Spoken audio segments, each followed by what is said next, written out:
नमस्कार विद्यार्थी मित्रांनो, संपूर्ण महाराष्ट्रातील सुजाण पालक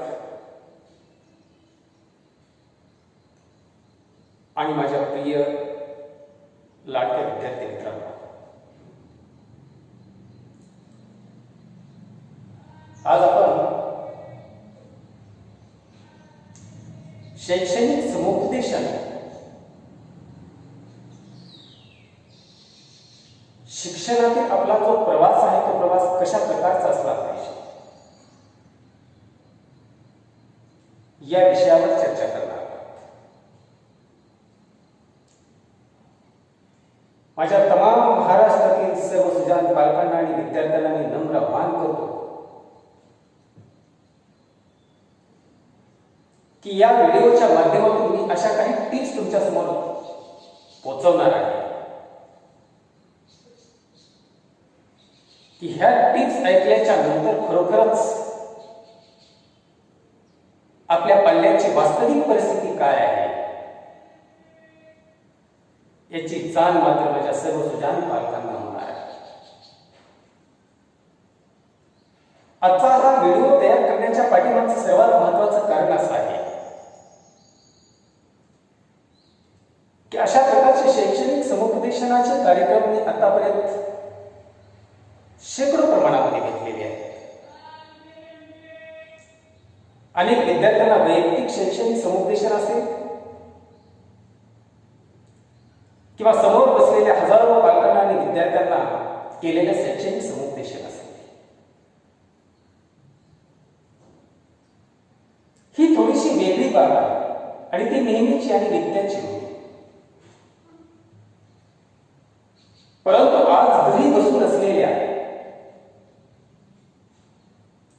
सर्व माझ्या सुजाण पालकांना या व्हिडिओच्या माध्यमातून मी नम्र आवाहन करणार आहे. यास तुमच्याकडे भरपूर वेळ आहे. लॉकडाऊनच्या परिस्थितीमुळे आपण सर्वजण घरी बसून आहात आणि आपल्या कुटुंबियासमवेत आपण संपूर्ण वेळ घालवत आहात. अशा वेळेला वेगवेगळ्या शैक्षणिक सत्रामध्ये शिक्षण घेणारे आपले लाडके विद्यार्थी पण घरी आहेत. मग ते कोणी 5वीला शिकत असतील, कोणी 7वीला शिकत असतील, कोणी 7वीला शिकत असतील, कोणी 8वी ते 10वी पर्यंतच्या वर्गामध्ये असतील, कोणी 11वी मध्ये असतील, कोणी 12वी मध्ये असतील.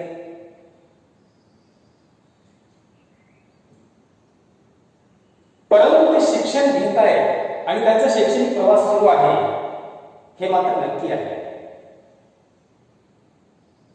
आणि हा आपल्या पाल्याचा शैक्षणिक प्रवास सुरू असताना प्रत्येक पालकांच्या मनामध्ये एक वेगळ्या प्रकारची तळमळ असते की माझ्या मुलानं खूप शिकावं, भविष्यामध्ये त्याने काहीतरी बनवून दाखवावं, जगाला एक वेगळ्या प्रकारची ओळख करून द्यावी, आम्हालाही अभिमानानं त्याच्याबद्दल काहीतरी समाजामध्ये सांगता यावं.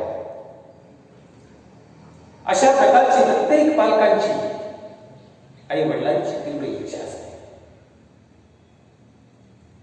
आणि म्हणूनच आपण पै एक रुपया जमा करून, अहोरात्र मेहनत करून, कष्ट करून आपण आपल्या मुलांच्या शैक्षणिक बाबींवर खर्च करत असतो.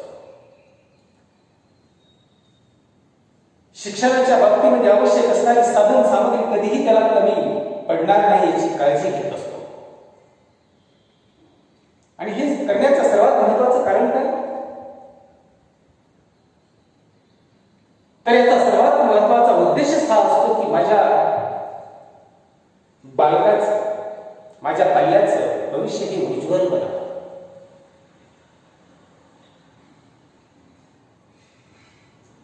मी एवढा मोठा मार्गदर्शक नाही,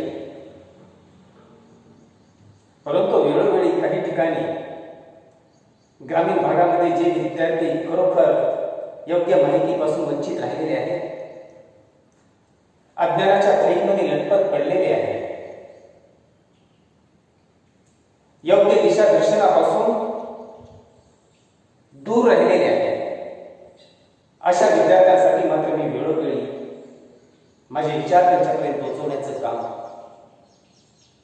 ग्रामीण भागातल्या पालकांमध्ये शिक्षणाबाबतीत असणारं जे प्रबोधन आहे ते प्रबोधन करण्याचे काम,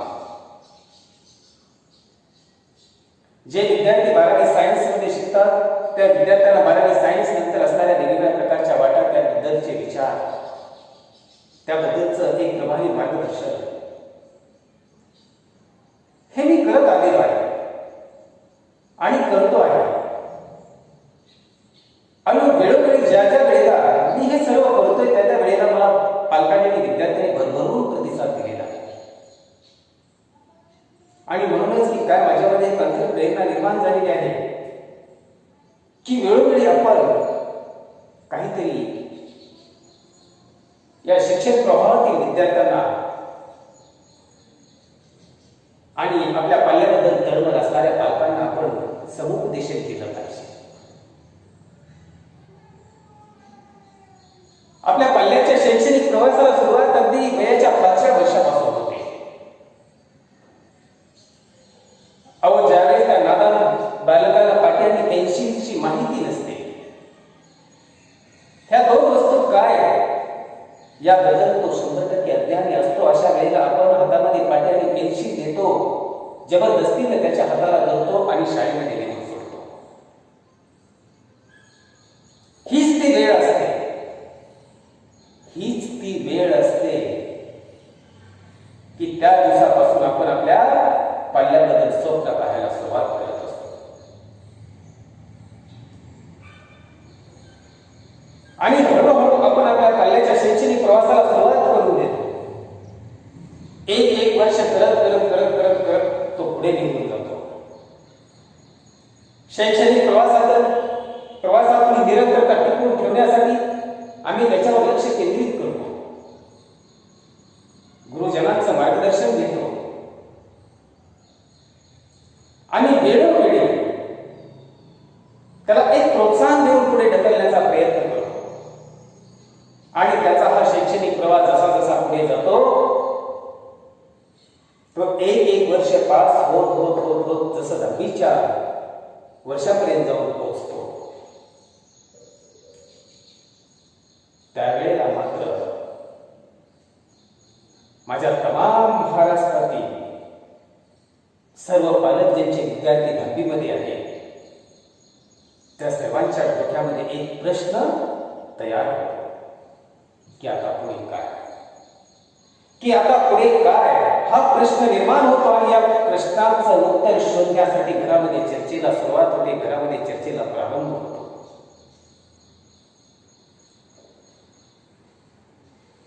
कारण आई आणि वडील म्हटलं की त्या ठिकाणी एक विचार नाही, 2 विचार आहेत. बाबांना वाटतं माझा मुलगा इंजिनियर व्हावा, आईला वाटतं माझा मुलगा डॉक्टर व्हावा. बाबांना वाटतं माझी मुलगी डॉक्टर व्हावी, आईला वाटतं माझी मुलगी कलेक्टर व्हावी. म्हणजे घरामध्ये 2 मत असतात, 2 मतप्रवाह असतात. पण अशा वेळेला आपण आपल्या मुलाची कल्पनाशक्ती, त्याची बौद्धिक क्षमता हे न तपासता आपण त्याबद्दल काय करत असतो, स्वप्न पाहत असतो. परंतु काही असेल त्याच्याबद्दल विचार करण्याची ती वेळ असते आणि त्या पद्धतीनं हीच ती वेळ म्हणून आपण पूर्णपणे विचार करतो. आणि 10वी नंतर पुढे काय या प्रश्नाचं समाधानकारक उत्तर शोधून काही पालक आपल्या पाल्याला विज्ञान शाखेच्या माध्यमातून पुढे जाण्यासाठी प्रोत्साहित करतात. काही पालक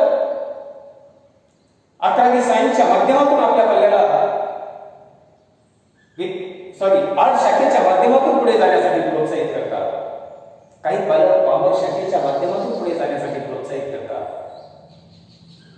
काही पालकांची आर्थिक परिस्थिती नाजूक असते, अशा वेळेला ते पालक शॉर्टकट मेथडचा अवलंब करतात.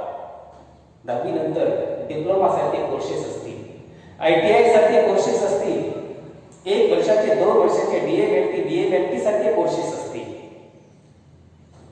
पॅरामेडिकल कोर्सेस असतील जे 10वीवर आहेत. अशा प्रकारच्या कोर्सेसची आपण निवड करतो आणि आपल्या पाल्याला पुढे घेऊन जाण्याचा आपण प्रयत्न करत असतो. काही असेल मी त्या सर्व तमाम पालकांच्या विचारांचं स्वागत करतो या ठिकाणी. आणि स्वागत करण्याचं सर्वात महत्वाचं कारण काय की तुम्ही तुमच्या मनामध्ये रंगवलेलं स्वप्न काही असेल, फक्त त्या दिशेने तुम्ही आपल्या पल्ल्याला वाटचाल करायला लावताय, हे कमी नाही. एखाद्या पालकाची परिस्थिती अतिशय नाजूक आहे आणि त्या नाजूक परिस्थितीमध्ये त्या पालकांना घेतलेला निर्णय हा स्तुत्य असतो, प्रशंसनीय असतो.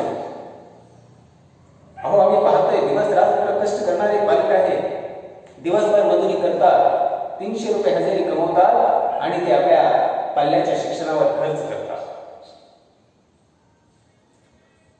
आणि म्हणून मी त्या तमाम महाराष्ट्रातील पाल्यांना, विद्यार्थ्यांना, मुलांना आणि मुलींना या ठिकाणी नम्र विनंती करतो की बाळांनो, तुम्ही आपल्या आईवडिलांचे कष्ट जे आहेत ते डोळ्यासमोर पाहून तुम्ही आपल्या शिक्षणाची लढाई लढली पाहिजे. तुम्ही आपल्या आईवडिलांच्या स्वप्नांना पंख जोडण्याचं काम केलं पाहिजे. तुम्ही अशी करून झेप घेतली पाहिजे की आपल्या आईवडिलांना अभिमानाने 4 चौघामध्ये छाती ठोकपणे सांगता आलं पाहिजे की हा माझा मुलगा आहे, हा डॉक्टर आहे, ही माझी मुलगी आहे. आणि एखाद्याला प्रश्न विचारावा ती काय करते, त्यावेळेला त्यांनी अभिमानाने सांगावं की ही इंजिनियर आहे.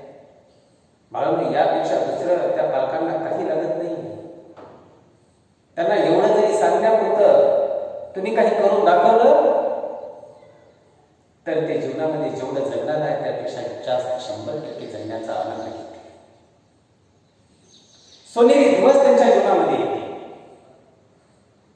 आणि म्हणून मी तमाम महाराष्ट्रातील सर्व विद्यार्थ्यांना या ठिकाणी विनंती करतो की बाळांनो, या ठिकाणी सिरियस होण्याची गरज आहे. तुमच्याकडे निर्णय क्षमता असण्याची गरज आहे, तुमच्याकडे जिद्द असण्याची गरज आहे, तुमच्याकडे परिश्रम घेण्याची तयारी असणं गरजेचं आहे, तुमच्याकडे तुमच्या मनामध्ये संकल्प असणं गरजेचं आहे. आणि या जोरावरच तुम्ही काहीतरी आयुष्यामध्ये करू शकता, अन्यथा करू शकत नाही. कारण ज्यावेळेस आपण आपल्या बालपणाकडे जातो ना, त्यावेळेला मला एक सुंदर कविता आठवते. ती कविता तुम्हाला या ठिकाणी मी बोलून दाखवतो. एक बचपन का जमाना था जिसमें खुशियों का खजाना था. एक बचपन का जमाना था जिसमें खुशियों का खजाना था. चाहत चांद को पाने की थी पर दिल तितली का दीवाना था. चाहत चांद को पाने की थी पर दिल तितली का दीवाना था. खबर ना थी कुछ सुबह की, ना शाम का ठिकाना था. थक कर आना स्कूल से पर खेलने भी जाना था. थक कर आना स्कूल से पर खेलने भी जाना था. माँ की कहानी थी परियों का फसाना था. माँ की कहानी थी परियों का फसाना था. बारिश में कागज की नाव थी, हर मौसम सुहाना था. हर मौसम सुहाना था. फिर भी स्कूल जाना था, फिर भी स्कूल जाना था. अब किती सुंदर ओळ आहे. या कवितेच्या माध्यमातून या कवीने किती सुंदर कल्पना आपल्यासमोर मांडलेली आहे की आपल्याला आपल्या जीवनामध्ये ही न टाळण्याची गोष्ट आहे की आपल्याला शाळेमध्ये कंपल्सरी जावंच लागणार आहे. बाळांनो, आपल्या स्वतःच्या भविष्यापेक्षा आपल्या आईवडिलांच्या स्वप्नांना आकार देण्याचा जर आपण प्रयत्न केला तर आपोआप आपलं भविष्य घडतं.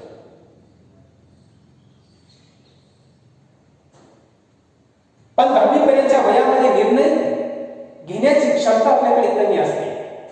अशा वेळेला तमाम महाराष्ट्रातील पालकांना मी या ठिकाणी आश्वस्त करू इच्छितो की सर्व पालकांनी आपल्या पाल्याकडे लक्ष देण्याची गरज आहे. हीच वेळ आहे की इथूनच आपल्या पाल्याच्या जीवनाला कलाटणी मिळते. हाच त्याच्या जीवनातला टर्निंग पॉइंट आहे. आणि म्हणून तुम्ही ही गोष्ट न टाळता केली पाहिजे. तुम्ही आता घरी बसून आहात, आपला पाल्य काय करतो आहे, तो किती अभ्यास करतोय, त्याच्या हातामध्ये मोबाईल आहे. बऱ्याच महाराष्ट्रातील कोचिंग क्लासेसने ऑनलाईन कोचिंग सुरू केलेले आहे. तो खरोखरच ऑनलाईन कोचिंगला प्राधान्य देतोय का, त्याचे व्हिडिओ पाहतोय का, त्या टेस्ट सोडवतोय का, आलेल्या अडचणी सरांना फोन करून विचारतोय का. या सगळ्या गोष्टीवर तुम्ही पालकांनी आपलं अतिशय लक्ष बारकाईने केंद्रित केलं पाहिजे. आणि तुमचं लक्ष असेल तर खरोखरच मी या ठिकाणी असं सांगू इच्छितो की आपले पालक वेळापत्रकाप्रमाणे नियमित अभ्यासाला गती देण्याचा प्रयत्न करतील, त्याच्यातली निरंतरता राखून ठेवतील आणि त्याचे परिणाम तुम्हाला असे दिसून येतील. ज्यावेळेस परीक्षेचा रिझल्ट येईल त्यावेळेला सर्व पालकांना एक वेगळा आनंद साजरा करण्याची वेळ येईल की खरोखर मी या वर्षी माझ्या पाल्याकडे लक्ष दिलं तर त्याचे जे परिणाम आहेत ते परिणाम खरोखरच खूप चांगल्या स्वरूपामध्ये आहेत. मी तुम्हाला एकच गोष्ट सांगतो की तुम्ही जीवनामध्ये खूप काही कमवताय, खूप भरभरून पैसा कमवताय, भरभरून प्रॉपर्टी कमवताय, तुमच्याकडे आर्थिक बॅलन्स खूप मोठ्या प्रमाणावर आहे, तुम्ही बँका भरून ठेवलेले आहे. मी माझ्या विचाराप्रमाणे असं म्हणेन की त्याचा काही उपयोग नाही. तुमची खरी गुंतवणूक काय आहे तर ते तुमची मुलं आहेत.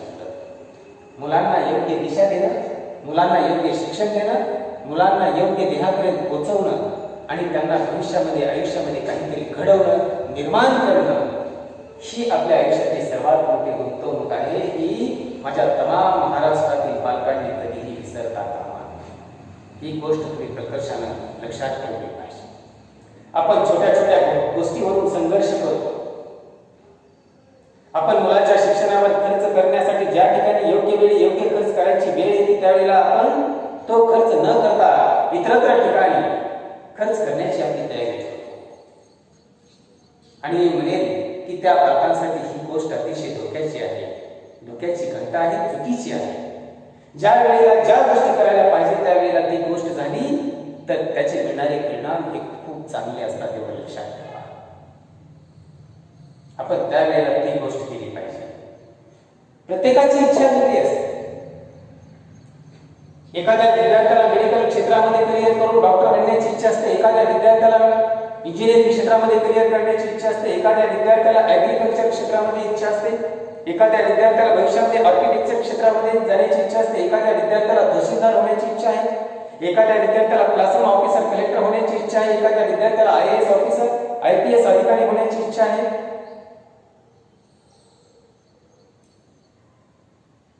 म्हणून प्रत्येक पालकांना आपल्या पाल्याची आवड कशामध्ये आहे हे जाणून घेतलं पाहिजे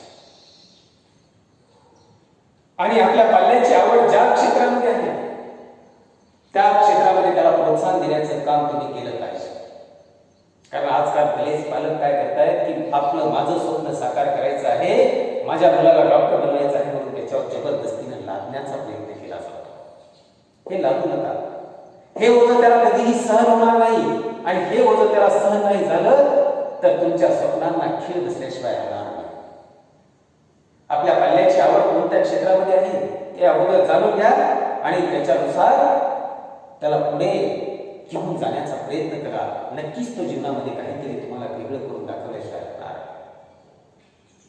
आणि मी तमाम महाराष्ट्रातील विद्यार्थ्यांना सुद्धा हेच सांगू इच्छितो की निर्णय क्षमता तुमच्याकडे सुद्धा असली पाहिजे. आपल्याला काय निर्णय घ्यायचा आहे आणि कोणत्या वेळेला घ्यायचा आहे. पक्ष्यांची लहान पिल्ल असतात, लहान पिल्ल, आणि ही पक्ष्यांची लहान पिल्ल ज्यावेळेस घरट्यामध्ये असतात त्यावेळेला त्याची आई त्याला बाहेरून आणून चारा करून जाते. त्याला थोडंसं त्याच्या पंखामध्ये बळ यावं एवढी ताकद निर्माण करते. आणि ही ताकद निर्माण झाल्याच्या नंतर काही दिवसानंतर ते छोटंसं बाळ, ते छोटंसं पिल्लू, तो पक्षी घरट्याच्या बाहेर. त्यांना कधीही अशा प्रकारची प्रॅक्टिस दिलेली नसते की त्यांना जंप घ्यावी, त्यांना उड्डाण घ्यावी, त्यांना उडावं. परंतु ते मनानं प्रयत्न करतो. त्याच्याकडे किती मोठी जिद्द असते. ते 4 वेळेला उडतं, 4 वेळेला खाली पडतं, पुन्हा उडतं, पुन्हा खाली पडतं, कित्येक वेळा उडतं आणि कित्येक वेळा खाली कोसळतं, पण ते प्रयत्न करणं सोडत नाही. एक सुंदर छोटासा शेर आहे त्याच्यात. वे खुद ही तय करते हैं मंजिल आसमानों की, वे खुद ही तय करते हैं मंजिल आसमानों की, परिंदों को नहीं दी जाती तालीम उड़ानों की.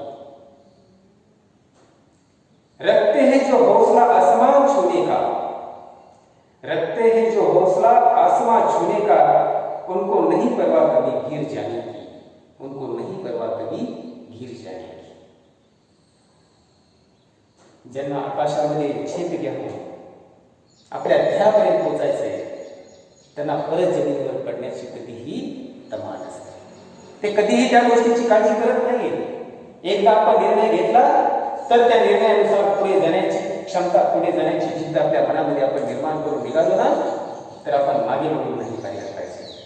फक्त काय आहे की जीवनामध्ये आपल्याला ज्या गोष्टी करायच्या आहेत त्या गोष्टीचं आपण परफेक्ट प्लॅनिंग केलं पाहिजे, परफेक्ट नियोजन केलं पाहिजे. या जगामध्ये ज्या ज्या काही चांगल्या गोष्टी घडलेल्या आहेत, ज्यांनी ज्यांनी इतिहास घडवला, ज्यांचा इतिहास आपल्या डोळ्यासमोर आहे, बाळांनो, त्यांनी व्यवस्थापनाला, नियोजनाला खूप महत्त्व दिलेलं आहे. हे कधीही विसरू नका. कारण व्यवस्थित नियोजन हे ध्येयाकडे घेऊन जाणारे असे वाहन आहे. व्यवस्थित नियोजन हे ध्येयाकडे घेऊन जाणारे असे वाहन आहे की ज्यावर आपण उत्साहाने विश्वास ठेवतो आणि उत्साहाने कृतीही करतो. याशिवाय यशाकडे जाण्याचा दुसरा कोणताही मार्ग असू शकत नाही. यशाकडे जायचं असेल तर आपल्याकडे व्यवस्थित नियोजन हा एकमेव मार्ग आहे. तुमचं जर परफेक्ट प्लॅनिंग असेल, तुमच्या अभ्यासाचं व्यवस्थित वेळापत्रक असेल, डे बाय डे त्याचं प्लॅनिंग केलेलं असेल, तर त्याला आपण परफेक्ट प्लॅनिंग म्हणूया. आणि हे परफेक्ट प्लॅनिंग जर तुमच्या हातामध्ये असेल, तुमच्या कागदावर प्रेझेंट असेल, तर बाळांनो तुम्हाला कोणीही हरवू शकत नाही. ही लढाई तुमची आहे आणि तुम्हीच जिंकू शकता, एवढं लक्षात ठेवा. एक सुंदर उदाहरण देतो जाता जाता. अल्बर्ट आइन्स्टाईन नावाचा शास्त्रज्ञ होता. शास्त्रज्ञानंतर झाला एक विद्यार्थी होता, तुमच्यासारखाच. एवढा मोठा भला मोठा वर्ग आहे. या वर्गामध्ये तो शेवटच्या बाकावर बसायचा. सर वर्गामध्ये यायचे, नेहमीप्रमाणे नित्य नियमित शिकवायचे आणि शिकवून निघून जायचे. आणि त्या अल्बर्ट आइन्स्टाईन नावाच्या विद्यार्थ्याचा दररोजचा एकच नित्यक्रम असायचा की पाठीमागे काहीतरी जवळच्या विद्यार्थ्याला बोलणं, काहीतरी गोंधळ घालणं, अशा पद्धतीने. मग हे वर्गामध्ये येणाऱ्या सरांनी त्याच्याकडे लक्ष द्यायचं, त्याला पाहायचं. पाहिल्यानंतर त्यांनी थोडंसं दुर्लक्ष केलं. 1 दिवस झाले, 2 दिवस झाले, 3 दिवस झाले, 4 दिवस झाले, 5 दिवस झाले. एके दिवशी सरांनी काय केलं, त्याला उठवलं आणि उठवून वर्गामध्ये त्याला प्रश्न विचारला. ज्यावेळेस त्याला प्रश्न विचारला त्यावेळेस त्या प्रश्नाचं उत्तर त्याने न देता तो सरळ मान खाली घालून उभा. सरांना राग आला. मी वर्गामध्ये शिकवलेलं तो काही ऐकत नाही आणि एखादा प्रश्न विचारला तर त्याचं तो उत्तर पण देऊ शकत नाही. याचा अर्थ काय? तर हा ढ विद्यार्थी आहे. आणि काढ त्याच्या गालामध्ये एक लगावलं आणि त्याचा राग अनावर झाला. तो ताडपटकन उठला आणि निघून गेला. निघून गेल्याच्या नंतर सरांनी त्याच्या बहिणीला फोन केला आणि असा निरोप दिला की ताई, तुमचा भाऊ अल्बर्ट नावाचा विद्यार्थी वर्गामध्ये खूप गडबड गोंधळ घालतोय. तर रोज मी शिकवत असताना वर्ग डिस्टर्ब करतोय, विचारलेल्या प्रश्नांची उत्तरं देत नाही आणि मी त्याला उद्यापासून वर्गात बसू देणार नाही. त्यावेळेस ताई टेन्शनमध्ये आहे. ताईनं अल्बर्टला घरी स्वतंत्र खोलीमध्ये घेतलं आणि विचारलं, अरे बाळा, तू वर्गामध्ये तुला शिकण्यासाठी आम्ही पाठवतो आणि तू वर्गामध्ये काही गडबड गोंधळ घालतोस आणि शिक्षकांना डिस्टर्ब करतोस, वर्गामधल्या विद्यार्थ्यांना ऐकू देत नाहीस, असं का करतोस? आणि सरांनी विचारलेल्या प्रश्नाचं उत्तर का देत नाहीस? त्यावेळेस अल्बर्ट आइन्स्टाईननं त्याच्या ताईला काय उत्तर द्यावं? बाळांनो, त्यांना असं उत्तर दिलं की ताई, सरांनी विचारलेल्या प्रश्नामध्ये काही दमच नसतो, तर मी त्याचं काय उत्तर देऊ? एवढाच बोलला आणि राग तिथून निघून गेला. बाळांनो, त्या विद्यार्थ्यानं आयुष्यामध्ये खूप चिंतन आणि मनन केलं. तिथून पुढे त्यांनी अभ्यासावर लक्ष केंद्रित केलं, कल्पनेला भाव दिला आणि जिद्दीच्या जोरावर आपण आयुष्यामध्ये काहीतरी बनलं पाहिजे असा संकल्प केला आणि भविष्यामध्ये तो भौतिक शास्त्राचा शास्त्रज्ञ बनला. भौतिक शास्त्रातला शास्त्रज्ञ बनला की बाळांनो, त्यानं E बरोबर mc² हे जे सूत्र तयार केलं, या सूत्राच्या आधारे, या समीकरणाच्या आधारे संपूर्ण भौतिक जग बदललं. त्याला म्हणायचं अल्बर्ट आइन्स्टाईन. हे असे असंख्य उदाहरण आहेत. अल्बर्ट आइन्स्टाईन नावाचं एक उदाहरण झालं. आपल्याला नेहमीच माहित आहे, क्रिकेटचा शौक सर्वांना आहेच. आपण पाहतो की प्रत्येक वर्षी एक काळ होता सचिन तेंडुलकरचा. सुपरस्टार म्हणून आपण सचिन तेंडुलकरकडे पाहत होतो. याचं कारण काय होतं की 10वी पर्यंत 12वी पर्यंत शिकलेला सचिन तेंडुलकर जागतिक कीर्तीचा महान फलंदाज बनतो. तो कशामुळे बनला? एक त्याने फलंदाजीच्या क्षेत्रामध्ये स्वतःचं एक वेगळं तंत्र विकसित केलं आणि म्हणून तो महान बनू शकतो. ज्या धीरूभाई अंबानीनं दुसऱ्याच्या पेट्रोल पंपावर पेट्रोल भरण्याची नोकरी केली, तो धीरूभाई अंबानी जिद्दीच्या आणि परिश्रमाच्या जोरावर जगातल्या 10 श्रीमंतांच्या यादीमध्ये त्याने नाव आणलं. किती उदाहरण आहेत, अशी अनंत उदाहरण आहेत की आपल्या आयुष्यामध्ये काहीतरी करण्याची जिद्द जर आपल्याकडे असेल तर 100% बाळांनो आपण ते करू शकतो. फक्त तशा प्रकारचा संकल्प आपल्या मनामध्ये तयार होणं गरजेचं आहे. आपल्याकडे सकारात्मक विचार असले पाहिजे. आपला आत्मविश्वास मोठा असला पाहिजे. आणि सकारात्मक विचार, कारण विचाराची अशी परिस्थिती आहे की एका तासामध्ये लाखो विचार आपल्या डोक्यामध्ये नकारात्मक आणि सकारात्मक येतात आणि ते गोंधळ निर्माण करतात. पण नकारात्मक विचारांना कुठेही वाव न देता आपण सकारात्मक विचाराच्या जोरावर आपण स्वतःला पुढे घेऊन जाण्याचा प्रयत्न केला पाहिजे. यशस्वी होणं याचा अर्थ कधीही अपयश न येणं असा नसून अंतिम ध्येय गाठणं असा आहे. बघा, यशस्वी होणं याचा अर्थ कधीही अपयश न येणं असा नसून अंतिम ध्येय गाठणं असा आहे. आपण जीवनामध्ये काय करतोय? एखादी गोष्ट करत असताना आपल्याला जर अपयश आलं तर त्या अपयशाच्या पोटी आपण खचून जातो. स्वतःचा आत्मविश्वास आपण गमावून बसतो आणि स्वतःला आपण ती गोष्ट करण्यापासून काय करतो? दूर ढकलतो. हे नाही झालं पाहिजे. हे नाही झालं पाहिजे बाळांनो. ही खूप सुंदर 2-3 उदाहरणं देतो तुमच्यासमोर. पहिलं उदाहरण आहे, थॉमस अल्वा एडिसन नावाचा शास्त्रज्ञ होऊन गेला.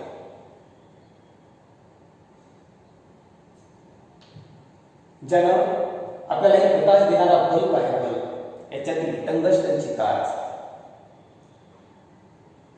ही प्रकाशमय होण्यासाठी त्यानं प्रयोग सुरू केले. ज्यावेळेस त्यांनी याच्यावर प्रयोग सुरू केले त्यावेळेस तुम्हाला माहित आहे, तुम्ही ऐकून तरी असाल, एक नाही 999 वेळा तो त्याच्यामध्ये फसला, अपयशी ठरला. 999 वेळा ही साधी गोष्ट नाही. आपण एकदा अपयश आलं, एका अपयश आपल्या पदरी पडलं तर आपण खचून जातो आणि दूर ढकलतो. त्यानं 1, 2, 3, 4 असे 999 वेळा प्रयोग केले आणि 999 वेळा त्याला अपयश आलं. त्यावेळेस काही पत्रकार गेले त्याच्याजवळ आणि पत्रकारांनी प्रश्न विचारला. एडिशनला प्रश्न विचारला की तुम्ही 999 वेळा प्रयोग करून सुद्धा हा तुमचा प्रयोग फसला. तर त्यानं त्याचं किती समर्पक उत्तर दिलं की मी याच्यातून काय शिकलो की मी ज्या पद्धतीनं हा प्रयोग हाताळला त्या पद्धतीनं हा प्रयोग यशस्वी होऊ शकत नाही. पण 1000 वेळी ज्यावेळेस मी हा प्रयोग केला त्यावेळेस या पद्धतीनं हा यशस्वी होऊ शकतो. म्हणजे 999 वेळा ज्यावेळेस मी अपयश पत्करलं त्यावेळेस मला खूप काही शिकायला मिळालं आणि ते 999 वेळा अपयश आलं म्हणूनच 1000 वेळी शेवटच्या क्षणी मला याच्यामध्ये यश मिळालं. किती वाखाणण्यासारखी गोष्ट आहे. नेपोलियन बोनापार्ट सारखा इतिहासकार ज्याने संपूर्ण जगामध्ये आपला साम्राज्य विस्तार केला होता, नेपोलियन बोनापार्टचं नाव ऐकलं की अंगावर शहारे येतात. तोच नेपोलियन बोनापार्ट ज्यावेळेस सेनापतीची भूमिका निभवत होता आणि सैनिकांना घेऊन लढाईसाठी निघाला, जहाजातून खाली उतरला आणि जहाजातून खाली पहिला पाऊल टाकला त्यावेळेस तो चिखलात उतरला आणि चिखलात उतरला तो छातीवर पडला.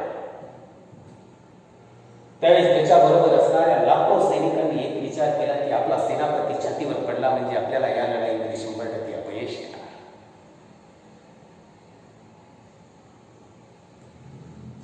नेपोलियन उठला, आपली छाती अडकली, पुसून काढली आणि सर्व सेनापतींकडे पाहिलं आणि सर्व सेनापतींना सांगितलं, सर्व सैनिकांकडे पाहिलं आणि सर्व सैनिकांना सांगितलं की माझ्या प्रिय सैनिकांनो, आजची ही लढाई आपण जिंकणार. सगळे सैनिक अचंबित झाले आणि त्याच्याकडे पाहू लागले. त्यावेळेला त्यानं पुढची एक गोष्ट उद्गारली की ज्यावेळेस मी जहाजातून खाली उतरलो आणि माझा पहिला पाऊल जमिनीवर पडला त्यावेळेस मला या धरतीनं अभिनंदन दिलं आणि मला शुभेच्छा दिल्या. म्हणून आपण ही आजची लढाई 100% जिंकणार आणि ती लढाई त्यानं जिंकली. हा आत्मविश्वास आणि हा सकारात्मक विचाराचा एक भाग आहे. हा सकारात्मक विचाराचं एक उत्तम उदाहरण आहे. एपीजे अब्दुल कलाम नौदलात भरती होऊ शकले नाही. एपीजे अब्दुल कलाम नौदलात भरती होऊ शकले नाहीत म्हणून त्यांनी जिद्दीवर आणि परिश्रमाच्या जोरावर आपल्या भारत देशातील एका नामांकित शास्त्रज्ञाच्या यादीमध्ये येण्याचा मान मिळवला. सर्वात महान शास्त्रज्ञ म्हणून पुढे आले. किती क्षेपणास्त्र तयार केली, किती वेपन तयार केले त्यांनी, आपल्याला सर्वांना माहित आहे. ही गोष्ट सर्वांना आपल्याला माहित आहे की ज्यांच्या ज्यांच्या पदरी अपयश आलं त्यांनी खचून न जाता स्वतःला सावरलं आणि स्वतःला पुढे घेऊन जाण्याचा विचार केला. म्हणून मी नेहमी म्हणत असतो, मुश्किलें केवल बेहतरीन लोगों के ही हिस्से में आती है. मुश्किलें केवल बेहतरीन लोगों के हिस्से में ही आते हैं क्योंकि वे लोग ही उसे बेहतरीन तरीके से अंजाम देने का ताकत रखते हैं. जी कठिनाइयां है वो बेहतरीन लोगों के हिस्से में आती है क्योंकि वो ही लोग होते हैं जो इसे बेहतरीन तरीके से अंजाम देने का काम करते हैं. इसलिए हमेशा जिंदगी में याद रखना कि जो बेहतरीन है वो बेहतरीन लोग ही कर सकते हैं. जो मुश्किल काम है वो बेहतरीन लोग ही कर सकते हैं. उतनी ताकत हमें होनी चाहिए, उतना संकल्प होना चाहिए, दृढ़ संकल्प होना चाहिए और ये संकल्प लेकर ही हमें आगे चलना है. फक्त निर्णय क्षमता वाढवा, निर्णय क्षमतेच्या जोरावर स्वतःला पुढे घेऊन जाण्याचा प्रयत्न केला. जर तुम्ही एखाद्या गोष्टीचा निर्णय केला की मला या क्षेत्रामध्ये करिअर करायचंय, मला या क्षेत्रामधून मला पुढे जायचंय, मला अमुक क्षेत्रामध्ये एक उज्ज्वल आणि बेस्ट एक चांगलं करून दाखवायचंय, अशा प्रकारचा जर तुमचा संकल्प असेल आणि तो जर निर्णय तुम्ही घेतला असेल तर तो निर्णय पूर्णत्वाला नेण्यासाठी तुम्ही अहोरात्र मेहनत घेतली पाहिजे. मी सांगितलं त्याचं व्यवस्थापन, त्या पद्धतीची जिद्द, त्या पद्धतीची चिकाटी आणि त्या पद्धतीचा परिश्रम करण्याची ताकद तुमच्यामध्ये जर निर्माण झाली तर मी या ठिकाणी तुम्हाला सर्वांना आश्वस्त करू इच्छितो की बाळांनो, तुम्ही तुमच्या जीवनाची लढाई अगदी सहजरित्या तुम्ही जिंकली म्हणून समजा. कारण आपल्याला इथं लढाई लढण्याशिवाय पर्याय नाही, इथं दुसरा कोणताच मार्ग नाही की तो सहजपणे आपल्याला मिळू शकेल. तीव्र स्पर्धा आहे, कॉम्पिटिशन भयानक आहे, स्पर्धा वाढलेली आहे. करोडो विद्यार्थी आपल्या देशामध्ये शिक्षण घेत आहेत वेगवेगळ्या क्षेत्रामध्ये. या सर्व विद्यार्थ्यांबरोबर आपलं कॉम्पिटिशन आहे, आपली स्पर्धा आहे आणि त्या स्पर्धेमध्ये आपल्याला स्वतःला टिकायचे आणि जगाला ओळख करून द्यायची. मग एकच विचार करा तुम्ही की इथं आपल्याला परिश्रम करण्याशिवाय दुसरा कोणताच पर्याय नाही. इस बात को भी आपको ध्यान में रखना होगा. मुश्किल नहीं है दुनिया में, तू जरा हिम्मत तो कर. मुश्किल नहीं है दुनिया में, तू जरा हिम्मत तो कर. ख्वाब बदलेंगे हकीकत में, तू जरा कोशिश तो कर. मुश्किल नहीं है दुनिया में, तू जरा हिम्मत तो कर. ख्वाब बदलेंगे हकीकत में, तू जरा कोशिश तो कर. अंधिया सदा चलती नहीं, अंधिया सदा चलती नहीं, मुश्किलें सदा रहती नहीं. मिलेगी तुझे मंजिल तेरी, बस तू जरा कोशिश तो कर. बस तू जरा कोशिश तो कर. कोशिश करने वालों की कभी हार नहीं होती, मेहनत करने वालों की कभी हार नहीं होती, कोशिश करने वालों की कभी हार नहीं होती. हरिवंशराय बच्चनांची कविता आहे. ऐसी ही जय जयकार नहीं होती, कोशिश करने वालों की कभी हार नहीं होती. म्हणून आपण प्रयत्नामध्ये कुठेही कमी नाही राहिलं पाहिजे. आपण अविरतपणे प्रयत्न करत राहिले पाहिजे. मी एवढंच सांगेन की सध्या लॉकडाऊनच्या काळामध्ये घरी बसून असलेले आपले संपूर्ण महाराष्ट्रातील पालक आहेत, हे सर्व पालक सुजाण आहेत, जागरूक आहेत, सन्माननीय आहेत आणि आमच्यासाठी एक आदर्श आहे की ज्यांच्या जीवावर आजपर्यंत आम्ही इथपर्यंत पोहोचलो. तुम्हीच आमचे प्रोत्साहन देणारे, प्रेरणा देणारे, तुम्हीच आम्हाला प्रतिसाद देणारे एक तुम्ही आमचे आदर्श आहात. आणि आज तुम्हाला आम्ही विनंती करतोय की तुम्ही आज घरी बसून आहात तर ही आमची भूमिका आज तुम्हाला निभवायची. आम्ही तर आपल्या विद्यार्थ्याच्या बरोबर आहोतच आहोत, आम्ही त्यांना सोडणार नाही. आम्ही त्यांना योग्य पद्धतीचं समुपदेशन देणं, त्या विद्यार्थ्यांचा टाइम टेबल असेल, त्या विद्यार्थ्याचं वेळापत्रक असेल, त्यांना अभ्यास कसा करावा, त्यांना कोणत्या क्षेत्रामध्ये आवड निर्माण करावी, ह्या सगळ्या गोष्टी आपल्याला काय करायच्या त्या विद्यार्थ्यावर बिंबवायच्या. आणि त्याच पद्धतीने तुम्हाला सुद्धा आदर्श शिक्षक आणि आदर्श शिक्षिका म्हणून एक चांगली भूमिका तुम्हाला आई वडिलांना घरी निभवायची आहे. या काळामध्ये तुम्ही दोघांनी मिळून आपल्या पाल्यावर लक्ष केंद्रित केलं पाहिजे. कारण मी नेहमी सांगत असतो की शिक्षक, विद्यार्थी आणि पालक हे तीन घटक असे आहेत की या तीन घटकांना सोडून शिक्षण ही प्रणाली कधीही पूर्ण होऊ शकत नाही. याच्यातला एक घटक नसेल तर शिक्षण ही कधीही पूर्ण होऊ शकत नाही.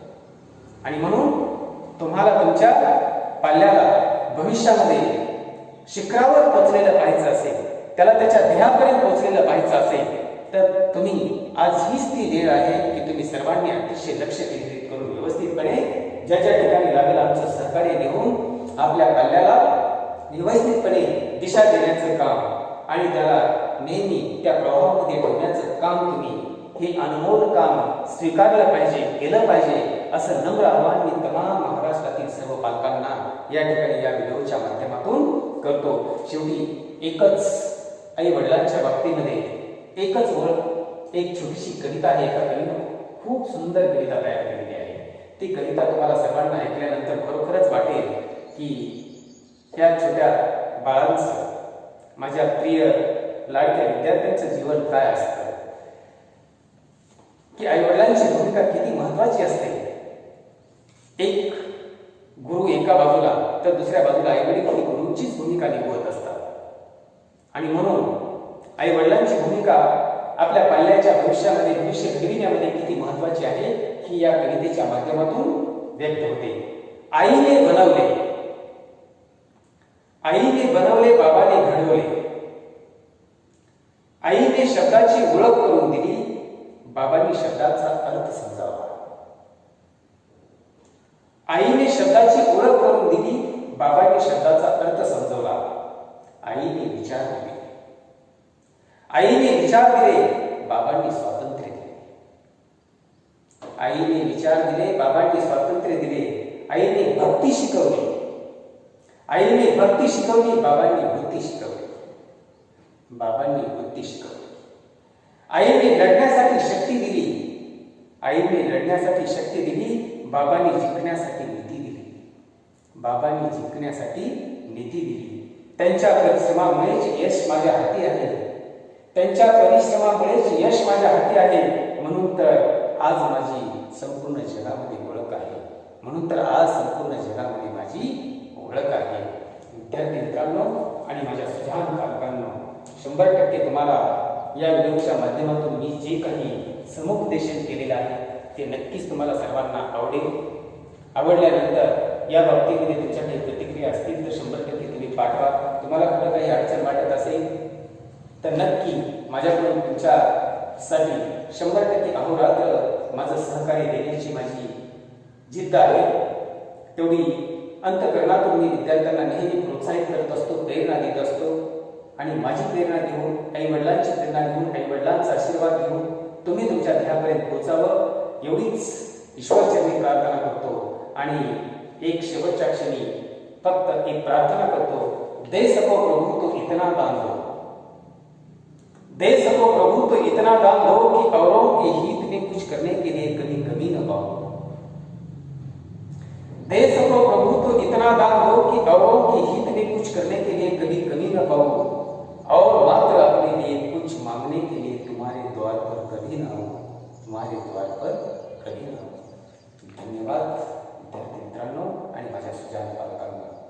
या ठिकाणी मी थांबतो आणि नंतर नेक्स्ट व्हिडिओच्या माध्यमातून आपल्यासमोर येण्याचा छोटासा प्रयत्न नक्कीच करतो.